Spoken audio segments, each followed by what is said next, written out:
All right, I'm here with Highland Springs head football coach Loren Johnson after his team's preseason scrimmage against Thomasdale, two of the very best in the 804 in the state of Virginia. Coach, hot out here. We halted it in the third period due to the heat index, and I understand there's a lot more in the state dealing with that. We've had weather issues, we've had COVID issues. So we're here in August. Football season's upon us.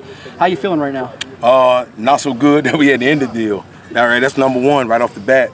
I just rather, be in a situation where we can finish this out, right? But you can't control Mother Nature, so you control the things that you can control. And with that being said, man, you talk about the scrimmage a little bit.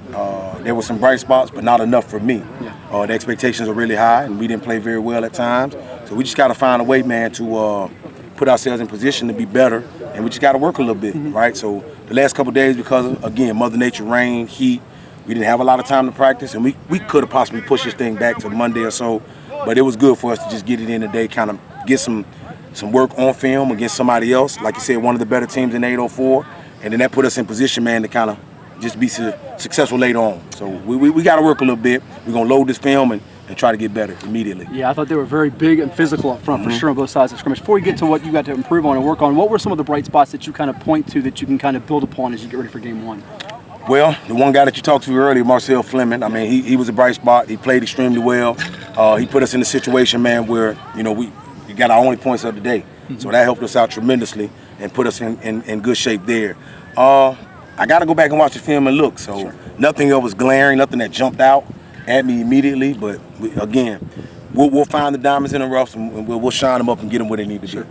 From the spring to now, in a lot of ways, even though you had all the COVID stuff and we're not completely out of that woods, obviously, right, it feels like, man, there was like no off season. How do you feel about that, and what are the things that you're going to point to that we got to get this and this addressed before we get to that monster in Charlotte that's coming our way in game one? Well, so I'll say this.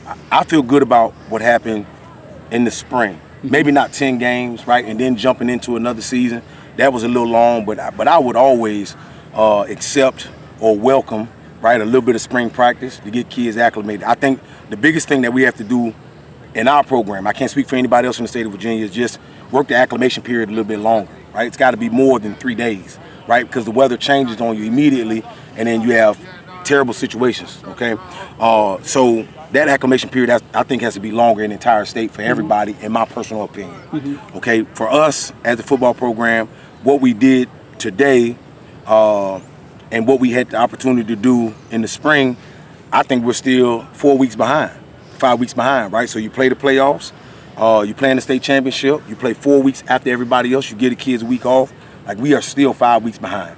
And because of that, we got to make do what we have. And we'll get that done here in a little bit. But those are the problems that come with being successful past last season and now trying to duplicate that again in the fall. Well, I think what you guys have built, people don't understand how hard it is to win one, but when you win 2 or 3 or 4 in a row and then you lose to a great Stonebridge program by that much in overtime on an unbelievable play, I don't think people understand how hard it was to do and get revved up for what you did and now have to rev it back up in a few months. Is that kind of, as you as coaches talk about, like, goodness, people don't get this. If the expectations is championship or bust, they don't understand this at all. Well, we welcome the expectations, right? So that's not an issue there.